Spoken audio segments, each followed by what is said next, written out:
So today I'm going to talk about a few of my favorite things, a few of my pet peeves. It's the last day of the year, 2023. It's been quite a year. I'm not going to go over all the usual stuff because, there's lots of guys doing year-end sum-ups right now, and they're better at it than I am. Anyways, a few of my favorite things. Back when I used to watch TV when I was a kid, I really enjoyed TV. I had a few shows I really watched religiously. One I'm ashamed of now. I didn't realize how bad it was when I was watching it. It featured an orange car with a kind of funky flag on the roof. And I watched that show religiously every Friday night, all through the, when it was on its run. Even when they replaced the main actors with fake actors during a strike or something. That's how loyal I was to that show. And the reason I was so loyal is because every week they did a jump with that orange car. It would jump a river, or it would jump a police car, or it would jump all kinds of stuff. It would just jump stuff. And when you're 10 years old, that is honestly the best thing in the universe. It's worth waiting all week till Friday night to watch the orange car jump something and somebody to go yee-haw, and it was such a great show for a kid that didn't know anything about the history of the South and what the Confederate flag really stands for, and who General Lee was and what he really did. That whole history, so if you haven't figured it out yet, I'm talking about the Dukes of Hazzard. So if I was talking about remakes these days, I would firmly leave Dukes of Hazzard in the bin. I know they tried to remake it a while ago and just turned it into a kind of a screwball comedy, and you know what, nah,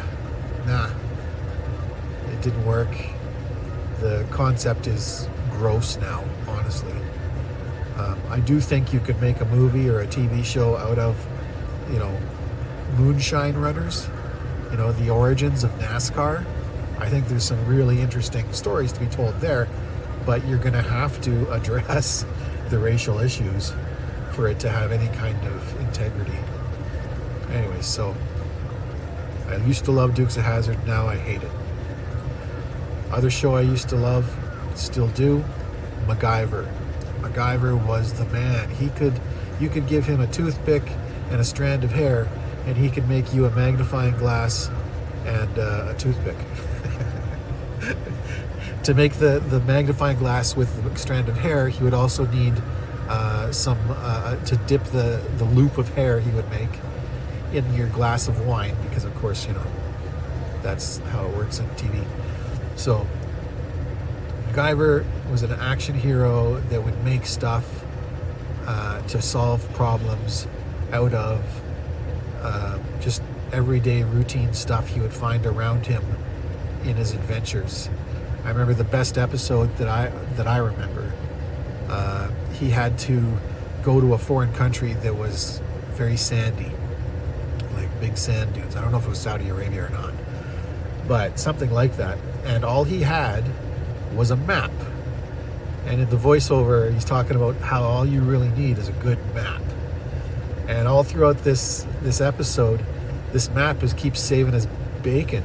And at the very end, he literally uses the map as a crazy carpet to slide down a giant sand dune, like a sled, using the map as a sled to escape from the bad guys.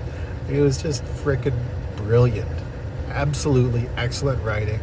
The actor, I forget his name, that played MacGyver was spot on and is still a fantastic actor. Last I've seen him was in Stargate SG-1. Very good actor. So yeah, if you're going to look at doing a serious remake of something and actually paying some respect to the material, then MacGyver would be excellent for that kind of thing. There was one other show I wanted to mention. What was? Oh yes, Chips. Bring back Chips, for crying out loud. Poncherello and Baker, and they ride the motorcycles. They're the California Highway Patrol. I mean, you got to update that the theme song, because I downloaded it. I was going to use it for this podcast, but it's honestly so cheesy I couldn't stand it. So yeah, you got to update the music. You got to update everything. But I mean, it was definitely a product of the 70s. But I'll tell you, it gave me as a child a very positive outlook over the police. And that is something that I think needs to come back, is a little bit of positivity towards law and order and the police, and just in general. All right, well, so that's almost the end of 2023. We're looking at probably a Canadian election in about 2 years. There's going to be an American election 1 year before that. So, everybody's got to arrange their deck chairs on this Titanic we call Canada.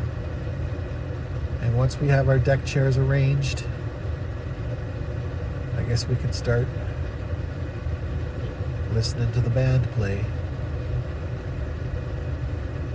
figuring out who our dance partners are.